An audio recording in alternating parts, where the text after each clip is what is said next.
छत्तीसगढ़ में विपक्ष का बड़ा चेहरा पूर्व मुख्यमंत्री रमन सिंह की कांग्रेस ने घेराबंदी शुरू कर दी है। कांग्रेस लगातार पूर्व मुख्यमंत्री रमन सिंह को लेकर अटैकिंग मोड में है। पहले पनामा पेपर लीक को लेकर उन पर हमला किया। अब कांग्रेस के बड़े नेताओं ने प्रेस कॉन्फ्रेंस कर उन पर मुख्यमंत्री रहते आय से अधिक संपत्ति जमा करने का आरोप लगाया। उन्हें घोटालों का महानायक तक कहा गया। इसके साथ ही कांग्रेस ने सवाल भी दागे। मसलन 2008 से 2018 तक आय 10 गुना कैसे बढ़ी।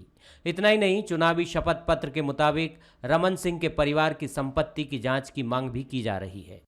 संपत्ति का हमने इसकी मोदी जी से जांच की मांग की है और रमन सिंह जी से मांग की है कि वो इसका ब्यौरा सामने रखें।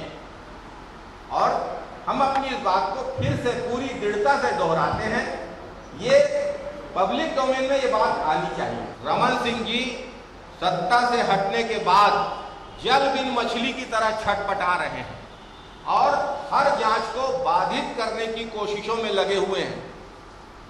हम आपको आश्वस्त करते हैं कि न्यायालयीन प्रक्रिया और निर्देशों का पालन करते हुए हर संभव जांच की जाएगी।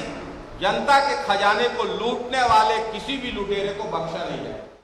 इधर कांग्रेस ने आरोप लगाए, उधर पूर्व मुख्यमंत्री रमन सिंह ने जवाब भी देने में देर नहीं की। उन्होंने कहा ये आरोप बेहद हल्के हैं। उनकी संपत्ति नहीं बढ़ी बल्कि संपत्ति की कीमत बढ़ी है और पब्लिक डोमेन में ये सभी चीजें हैं। ऐसी चीजों को लेकर आरोप लगाना सिर्फ राजनीति से प्रेरित है। बहुत ही हल्के किस्म के आरोप जो सारे चीज़ पब्लिक डोमेन में है और पब्लिक डोमेन में जो रहता है 2003 हो, 8 हो, 13 हो, 18 हो, चुनाव की प्रक्रिया में लगातार किसी भी जनप्रतिनिधि को अपने संपत्ति का ब्यौरा देना पड़ता है। वो चाहे उसकी संपत्ति हो या उसके माँ और पिताजी के द्वारा मिली हुई संपत्ति हो। चुनाव आयोग आईटी डिपार्टमेंट को भेजता है और उसका मूल्यांकन करा लेते हैं। जो भी संपत्ति का विवरण 3, 8, 13 और 18 का है, इसमें कहीं भी संपत्ति में कोई वृद्धि नहीं हुई, वैल्यू एडिशन हो जाता है।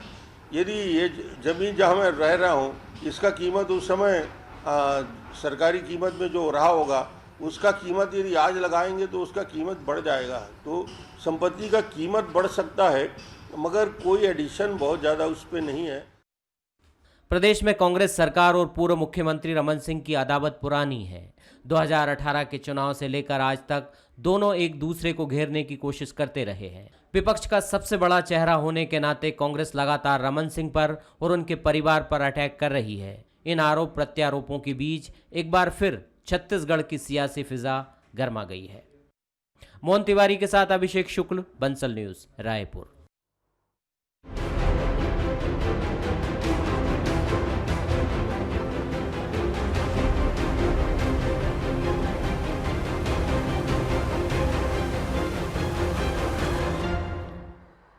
नमस्कार, स्वागत है आपका। मैं हूं अभिषेक शुक्ल और छत्तीसगढ़ की सियासी फिजा एक बार फिर से आरोप प्रत्यारोप से गर्मा गई है।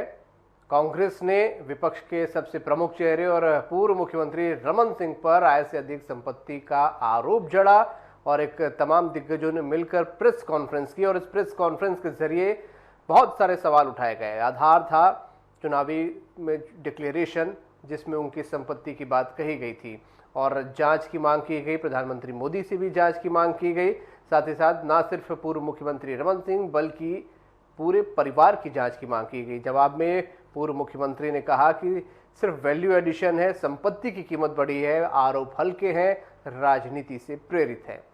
तो क्या ये आरोप वाकई राजनीति से प्रेरित है या इसमें कुछ दम भी है? कांग्रेस आखिरकार क्यों विपक्ष के प्रमुख नेता को घेरना चाह रही है? क्या इसके पीछे वजह है? बहुत सारे सवाल लोगों के जहन में भी उठते हैं जब इस प्रकार के आरोप प्रत्यारोप लगते हैं। और सवाल जब 15 साल तक मुख्यमंत्री रहे रमन सिंह का हो तो निश्चित रूप से जनता की भी निगाहें आखिरकार उस खबर की ओर उठती हैं। चर्चा हम इसी पर करेंगे और जानने की कोशिश करेंगे कि मामला क्या है। खास मेहमान हमारे साथ जुड़ रहे हैं। सच्चिदानंद उपासने जी हैं भाजपा से हमारे साथ, बहुत स्वागत आपका। कांग्रेस से अटल श्रीवास्तव जी हैं, बहुत स्वागत। स्टेट एडिटर धर्मेंद्र जायसवाल जी हमारे साथ हैं, आपका भी बहुत स्वागत करता हूँ। अटल जी, आप लोगों ने रमन सिंह जी पर और उनके परिवार पर आय से अधिक संपत्ति का ये आरोप चढ़ा है। क्या आप लोग इसके पीछे आधार मानते हैं? उन्होंने तो खारिज किया है और साफ कहा है कि सिर्फ हल्के आरोप है, राजनीति से प्रेरित हैं।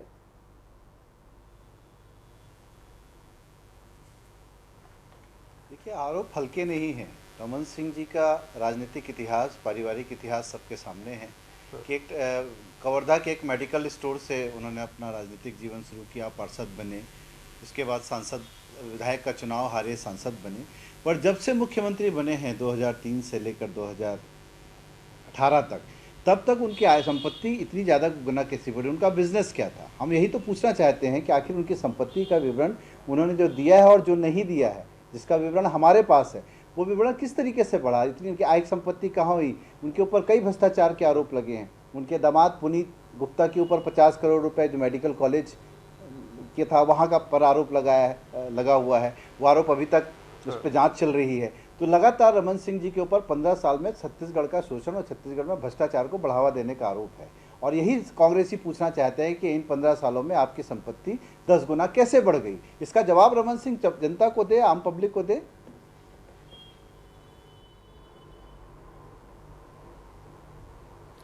उपासने जी, जनता जवाब मांग रही है, कांग्रेस का यहाँ पर कहना है, आप लोगों ने खारिज जरूर किया है, लेकिन कांग्रेस अब भी अपने बयान पर, आरोपों पर अडिग है।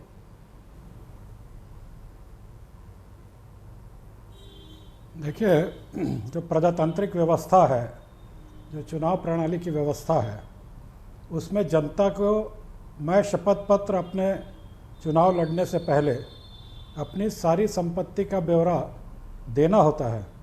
और माननीय डॉक्टर रमन सिंह जी ने, चाहे 2003 का चुनाव हो, चाहे 2008 का हो, चाहे 2013 का हो, 2018 का हो, सभी चुनाव में और अपनी सारी संपत्ति का पूरा ब्यौरा दिया है। और साथ में ये भी पता चलना चाहिए कांग्रेसियों को कि जब चाहे विधायक हो, चाहे मुख्यमंत्री हो, चाहे मंत्रीगण हो, जब अपना शपथ पत्र देते हैं चुनाव लड़ने के पहले, तो उस शपथ पत्र को चुनाव आयोग उसकी जांच के लिए इनकम टैक्स विभाग को भेजता है और इनकम टैक्स विभाग उसकी पूरी जांच करता है। यदि उसमें किसी प्रकार की कमियां खामियां पाई जाती है या गलत पाया जाता है, तो स्वाभाविक रूप से इनकम टैक्स विभाग कार्यवाही संपादित करता है, कार्यवाही शुरू करता है। लेकिन इन सारे चुनाव के सारे शपथ पत्रों पर जो जनता के सामने माननीय मुख्यमंत्री जी तत्कालीन रमन सिंह जी ने प्रस्तुत किए थे, किसी प्रकार छुपाया नहीं उसको कि जो उनकी प्रॉपर्टी है, और उसको पूरी तरह से उन्होंने अपने शपथ पत्र के माध्यम से प्रस्तुत किया। और वही तो आज कांग्रेस वालों को पता चला है, उसी से पता चला है कि माननीय डॉक्टर रमन सिंह जी की संपत्ति क्या है, ये उसी से पता चला है और उसी आधार पर ये आरोप लगा रहे हैं। पर आरोप इनके पूरी तरह से निराधार हैं, पुख्ता नहीं है। और वास्तव में जिस प्रकार के आरोप इनको लगाना चाहिए थे, वो आरोप इस शपथ पत्र के आधार पर क्यों लगाया? वो दूसरे प्रकार, पूरी सरकार आने के बाद से जब जब ये घिरते जा रहे हैं, तब तक डॉक्टर रमन सिंह जी पर किसी न किसी रूप का आरोप लगाकर उनको घेरने की कोशिश होती है। और जब इनके खिलाफ अनेक एसआईटियां गठित की सरकार, आपने एक और आरोप लगाया कि जब घिर रहे हैं तो आरोप लगा रहे हैं। धर्मेंद्र जी, ये जो कांग्रेस ने प्रेस कॉन्फ्रेंस की, इससे पहले पनामा मामला भी उठा, आय से अधिक संपत्ति का मामला उठा, डॉक्टर रमन सिंह खारिज कर रहे हैं। उनका कहना है शपथ पत्र पब्लिक डोमेन में है। क्या ये मामला नया है, कोई इस पर आधार नजर आ रहा है, या सियासत ज्यादा इस पर हावी है? ये देखिए, कांग्रेस के युवा नेता विनोद तिवारी इस मामले को लेकर के एक बार ईओडब्ल्यू में जा चुके हैं। उन्होंने वहाँ इसकी शिकायत दर्ज कराई है, उन्होंने इसकी जांच की मांग की है। उनके शपथ पत्र में जो अलग अलग ब्यौरा हैं 2003 से लेकर के 2018 तक के चुनाव के, 2003 से पहले भी डॉक्टर रमन सिंह ने कई चुनाव लड़े हैं, तब भी उन्होंने इसका ब्यौरा दिया था, वो शामिल नहीं है, उसके बाद का ही है। तो कुल मिलाकर के कांग्रेस इस मामले को लेकर घेरने में लगी कि मुख्यमंत्री बनने के बाद डॉक्टर रमन सिंह की संपत्ति बढ़ी है।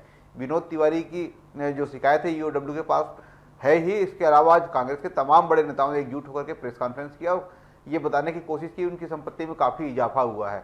दरअसल जो एफिडेविट में जो संपत्ति का ब्यौरा दिया जाता है, वो वही संपत्ति हुई होती है जो उनका 1 नंबर का होता है, जो अकाउंटेंट होता है, जिसका चार्टर्ड अकाउंटेंट से वो उसका डिक्लेरेशन होता है। आईटीआर में जो जानकारी दी गई होती है वही जानकारी है।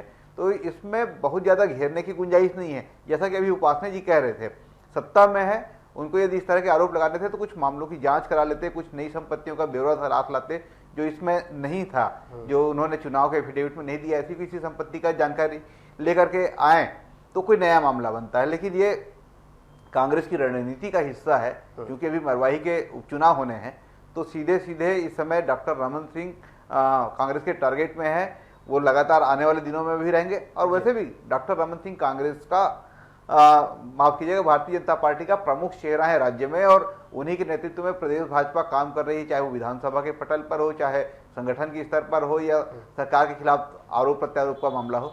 तो निश्चित तौर पर घेरने की कोशिश तो डॉक्टर रमन सिंह की ही होगी, लेकिन कांग्रेस कुछ और नए तथ्य लेकर के आती, कुछ पुख्ता चीजें लेकर फिलहाल माने कि इस पे सियासत ज्यादा हावी है। अटल जी, सियासत ज्यादा हावी है। अगर आप लोग कुछ नए तथ्य और भी ले आते, जो बात कही जा रही कि पब्लिक डोमेन में शपथ पत्र में सारी चीजें थी, तो मामले में शायद थोड़ा ज्यादा जोर नहीं पड़ता, या फिर अगर आप लोग जांच करवा लेते इस पे।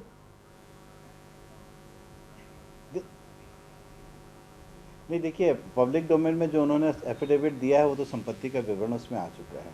कांग्रेस सरकार आने से पहले पनामा लीक मामले में जांच की मांग कर रही है, सीबीआई जांच की मांग कर रही है कि आखिर अभिषेक सिंह है कौन। अभिषेक सिंह का एड्रेस कवर्धा के उस मेडिकल स्टोर के नाम पर लिखा हुआ, जिसने पनामा लीक में करोड़ों की लेन देन इधर से उधर हुई। आखिर उस जांच का विषय केंद्र सरकार उसको क्यों नहीं कर रही है।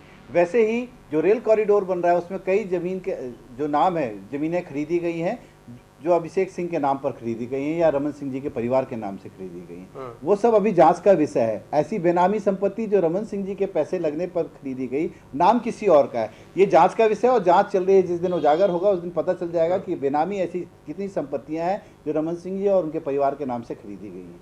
हमारा सीधे सीधे आरोप है कि आखिर 15 साल में इनका बिजनेस क्या था, इनका कैसे 10 गुना इनकी आय बढ़ गई और आखिर आय का स्रोत क्या था। तो जिस तरीके से जांच की मांग आप लोग कर रहे हैं, सीबीआई और उसकी जांच पे आप लोग सवाल उठाते रहे, क्या भरोसा है अब आपको उसकी जांच पर?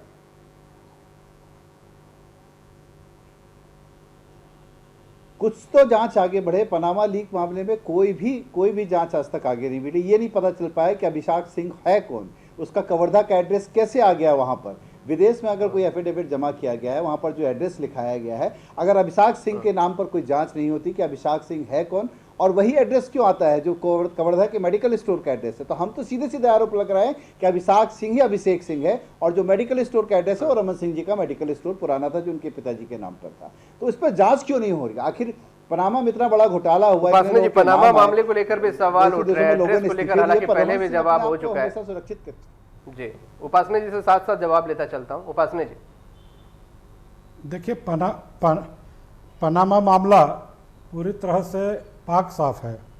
जब आरोप लगे थे सुप्रीम कोर्ट में भी याचिका लगाई गई। सुप्रीम कोर्ट ने देश में इस प्रकार के पनामा प्रकरण को लेकर जितने भी मामले थे उन सबको लेकर सुप्रीम कोर्ट की निगरानी में एक एसआईटी गठित की है। यदि वास्तव में कांग्रेस को लगता है कि कोई प्रमाण उनके पास है तो उस एसआईटी के समक्ष प्रस्तुत कर सकते हैं। एसआईटी अभी अस्तित्व में है, एसआईटी अभी जांच कर रही है, ये बात किसी से छुपी नहीं है। जो सुप्रीम कोर्ट के बाद और कौन सी जांच इनको चाहते हैं कि सुप्रीम कोर्ट से और कोई बड़ी जांच है क्या? जो सुप्रीम कोर्ट की निगरानी में एसआईटी जांच कर रही है। उसी प्रकार से अगस्ता वेस्टलैंड के मामले में भी ये कहते हैं, अगस्ता वेस्टलैंड में भी सुप्रीम कोर्ट ने जो सारा मामला था वो पिटीशन को खारिज कर दिया और सब उस प्रकार से जो आरोप लगे थे अभिषेक सिंह पर कि खाता खोलने के संबंध में, वो भी याचिका जो है वो खारिज कर दी। तो अब यहाँ की पुलिस जांच करे। यदि सुप्रीम कोर्ट से बड़ी कोई चीज इनको लगता है पुलिस है तो क्या उसका हम स्वागत करेंगे कि छत्तीसगढ़ की पुलिस से जांच कराएंगे। छत्तीसगढ़ सुप्रीम कोर्ट से ज़्यादा अच्छी पुलिस है तो निश्चित रूप से जांच करा ले।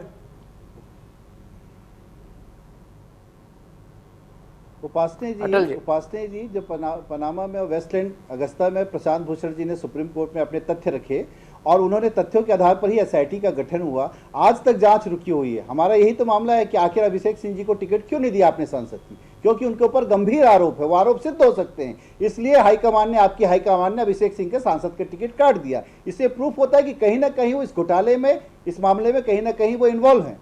हमारा तो सीधा सीधा आरोप है कि अभिषेक सिंह ही अभिषेक सिंह है और जिनके नाम से अगस्ता वेस्टलैंड वाला मामला और पनामा वाला मामला है। अब जिस मामले को सुप्रीम कोर्ट की डबल बेंच ने डिसाइड किया, पहले और भी भ्रष्टाचार की सुनवाई की और डबल बेंच में सुनवाई करने के बाद उसको निराकृत किया। आता हूं उपासना जी आपके पास। सुप्रीम कोर्ट की डबल बेंच से भी कोई बड़ी बेंच है तो आप उसको अपील करवाइए, सुनवाइए, करवाइए। केवल मौखिक कह देने से नहीं होता है। दोनों की बातें यहाँ पर धन्यवाद जी, आपने अदालती सुनी। लड़ाई आप चल रही है। जांच का सुप्रीम कोर्ट आधार आपका क्या है, आपको यहाँ पर CBI नजर आ रहा आपकी है? है, कहाँ और जांच क्या होगी? राज्य सरकार को यहाँ पर जांच करा सकती है? देखिए, एक सुप्रीम नया कोर्ट- मामला सामने अरे आया आरोप है। क्या लगा रहे हैं कांग्रेस अटल जी? विभाग को वर्षों से सुप्रीम देर कोर्ट है, किसी देर सरकार नहीं, की जांच होती है होगी क्या? और किया गया है क्या और आरोप ये लगा रहे हैं आप जानने सुप्रीम की- कोर्ट पे? इस प्रकार की बात कर रहे हैं आप? आपको अब थोड़ी भी जो थोड़ी भी मामला आपकी है ये नहीं वो कि अदालत कांग्रेस के बारे में आप क्या उसको कह रहे वर्जिन हैं? आइलैंड के खाते सुप्रीम कोर्ट के रूप में नहीं उठा ये तो रही आपके है। हाईकोर्ट वहाँ डालती है क्या यहाँ पर? जो धनराशि जमा है उसको लेकर के बात नहीं हो रही है, या धनराशि क्या बोल रहे है हैं भी या नहीं है उसको लेकर कोई बातचीत नहीं हो रही है।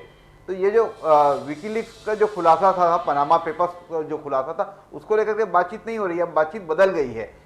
पते के दुरुपयोग का मामला है। यदि मेरे पते पर किसी ने दूसरे ने कोई खाता खुलवा दिया और मेरे पते का उपयोग कर लिया है तो उसकी जांच की मांग कराने के लिए पूर्व मुख्यमंत्री डॉक्टर रमन सिंह से कांग्रेस बार बार ये सवाल कर रही है, यदि आपके एड्रेस का दुरुपयोग हुआ है तो उसकी आप शिकायत क्यों नहीं करते? यदि आपके पते पर किसी दूसरे व्यक्ति ने खाता खुलवा लिया है तो उसकी शिकायत क्यों नहीं करते? कांग्रेस लगातार अब ये बात कर रही है ताकि कुल मिलाकर के बात वहां पहुंचे जहां कांग्रेस पहुंचाना चाहती है। इस समय चूंकि विकीलीक्स के पेपर को लेकर के जो सुप्रीम कोर्ट की जांच है, एसआईटी जो बनी हुई है, वहां तक जो मामले गए हैं उसमें अगुस्ता वेस्टलैंड का मामला भी शामिल था, तमाम चीजें थी। लेकिन अब एड्रेस के दुरुपयोग का मामला है तो इसकी जांच को लेकर के कांग्रेस लगातार भारतीय जनता पार्टी से सवाल पूछ रही है कि उसकी शिकायत क्यों नहीं की जा रही यदि उनके पते का दुरुपयोग हुआ है। अब यदि इस मामले में कोई शिकायत होती है तो जांच करने के लिए तो क्या राज्य सरकार इस प्रकार की जांचें नहीं कर सकती? कांग्रेस ये भी कह रही है कि यदि भारतीय जनता पार्टी की तरफ से कोई शिकायत नहीं आती है तो इसके जांच कराने के कुछ दूसरे रास्ते तलाशे जाएंगे। तो ये मुद्दा भी शुरू हुआ है, आने वाले दिनों में इसमें कुछ तो मान के चले आगे कांग्रेस इसकी जांच कराएगी? धर्मेंद्र जी, क्या कांग्रेस इसके आने वाले समय में जांच करा सकती है? इसके रास्ते तलाशे जा रहे हैं। अभी कांग्रेस लगातार डॉक्टर रमन सिंह और अभिषेक सिंह से ये कह रही है कि हमारे का यदि दुरुपयोग हुआ है, उनके नाम का कोई दुरुपयोग हुआ है तो वो शिकायत करें, लेकिन अभी तक उनकी तरफ से कोई शिकायत नहीं आ रही है। तो कांग्रेस इसमें रास्ता तलाश रही है कि किस तरीके से इस मामले को जांच के दायरे में लाया जा सकता है। अटल जी, आप लोग जांच कराएंगे इस मामले की? देखिए प्रशांत भूषण जी ने एक केस सुप्रीम कोर्ट पे फाइल किया था जिसमें अभिषेक सिंह का नाम वहां पर पनामा लीक मामले में आया था और अगस्ता वेस्टलैंड में। पर अगर आपके ऊपर आरोप लगा है कि अभिषेक सिंह वही है जिनका एड्रेस कवर्धा में है, तो ये आपको प्रूफ करना है कि आप वो नहीं थे, किसी ने आपके गलत एड्रेस का उपयोग किया है। पर आज तक आपने कोई एफिडेविट नहीं दिया कि आप अभिषेक सिंह वो नहीं है। आपने कोई एफिडेविट नहीं दिया कि जो एड्रेस लिखा हुआ है वो गलत है कि सही है। ये आपको प्रूफ करना है कि आपका एड्रेस गलत है कि सही है। पर सुप्रीम कोर्ट ने जो प्रशांत भूषण जी ने और जो पूरी टीम ने आरोप लगाए थे, उस आरोप को आज तक आपने नकारा नहीं, ना उसके खिलाफ कोई एफिडेविट दिया है। जांच चल रही है, जांच की एजेंसी आपकी है, आप जांच कराइए, दूध का दूध और पानी का पानी हो जाएगा। और इसके अलावा भी बहुत सारे भ्रष्टाचार के आरोप है। जेट्रूफा के मामले में मालूम हुआ 500 करोड़ का घोटाला हुआ था। अब तेल मिलेगा बाड़ी में, नहीं जाएंगे खाड़ी में। 500 करोड़ का घोटाला था। कुनकुरी घोटाला कांड क्या है? नान घोटाला का है, किसका नाम आ रहा था डायरी में?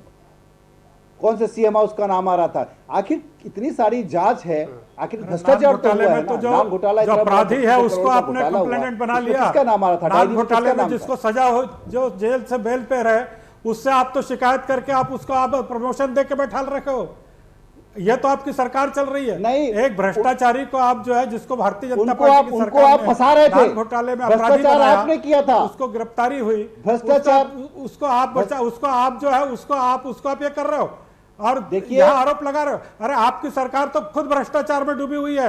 20 महीने भ्रष्टाचार में तो आपने किया था, फंसा अधिकारी को रहे हैं आप। ईडी का छापा पड़ता है, इससे बढ़कर क्या हो भ्रष्टाचार सकता आपने है? किया। आप सब प्रकार से खुद भ्रष्ट में फंसे हुए हैं और इस प्रकार से आप भ्रष्टाचार आपने किया और अधिकारियों को आप फंसा रहे हैं। बनाई है एसआईटी। आप जाइए ना, वहां आरोप लगाने वाले को प्रमाणित करना पड़ता है। कानून की यह मंशा होती है कि जो आरोप लगाता है वो प्रमाणित करता है। आपने आरोप लगाया है कि वो अभिषेक सिंह का पता है, आप प्रमाणित करिए। जो आरोप लगाने वाला है वो क्यों प्रमाणित करेंगे कि या वो क्यों उसका बचाव करेंगे? आपने आरोप लगाया है तो आप उसको प्रमाणित करिए अदालत में कि भाई ये पता अभिजीत का अभिषेक जो नाम है ये अभिषेक सिंह है। ये प्रमाणित करने का काम आपका है। ये जो आरोप लगाता है अदालत में वही प्रमाणित करता है। ये विधि की मान्यता है। आप विधि की मान्यता से बाहर नहीं जा सकते। वो क्यों साबित करेंगे? उन्होंने प्रमाणित किया, उन्होंने प्रूफ दिए हैं कि अभिषेक सिंह का जो एड्रेस वहां दिखाया गया था।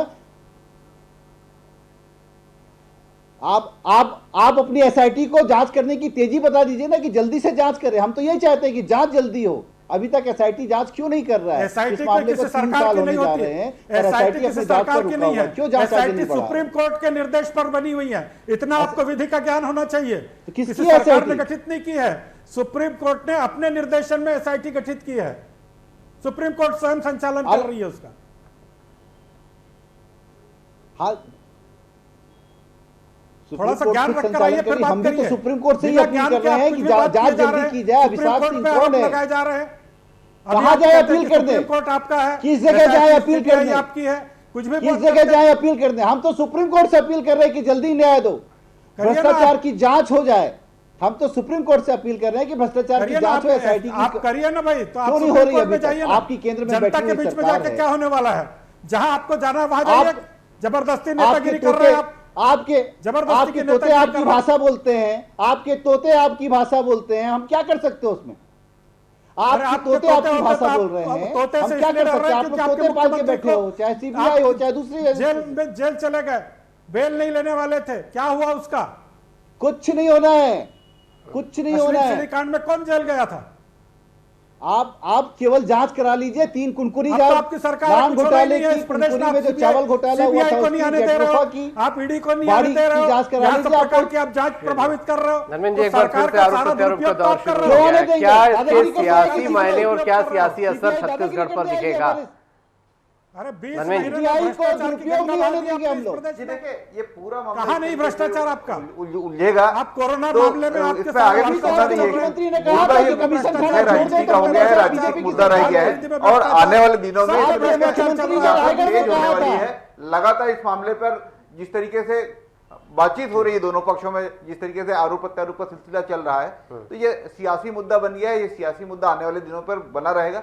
जहां तक नान घोटाले की बात है, नान घोटाले में जिन 2 अधिकारियों को आरोपी बनाया गया था, उनकी गिरफ्तारी की मांग जब की जा रही थी, जिनको निलंबित करने की मांग की जा रही थी, आज अधिकारी, उनमें से एक अधिकारी बहाल हो चुका है, एक आदमी सेवानिवृत्त हो गए हैं और राज्य में संविदा नियुक्ति पर बहुत अहम जिम्मेदारी संभाल रहे हैं। यदि अटल श्रीवास्तव ये कहते हैं कि उन अधिकारियों को फंसाया गया था, तो उसका भी खुलासा हो जाना चाहिए। जांच उस तरीके से आगे बढ़े कि उनको किस तरीके से फंसाया गया था, किस तरीके से उन पर दोषारोपण किया गया था, वो स्पष्ट हो जाएगा तो सारी चीजें फिर से खुल जाएगी। मामला सियासी हो चला है यहाँ पर। सियासी जो उठापटक का दौर चल रहा है, ये घोटालों की जांच को लेकर के नहीं है, एक दूसरे को घेरने की कोशिश है, एक दूसरे घेरने के लिए पूरी राजनीति यहाँ पर है। हो रही है और ये सियासत दरअसल जनता के लिए हो रही है यहाँ पर, और एक दूसरे की छवि धूमिल करने और छवि अपनी चमकाने की ये सियासत माना जा रहा है। इस सियासत के तौर पर देखना चाहिए। और जांच की बात है, जहाँ तक जांच अपनी गति से चल रही है, या आने वाले समय में होती है, क्या सरकार या कांग्रेस किस तरीके से जांच कराती है, इस पर भी सबकी निगाहें होंगी। फिलहाल आरोप प्रत्यारोप का दौर है और माहौल जरूर इस आरोपों से गर्मा गया है। आज का मुद्दा में इतना ही। नमस्कार।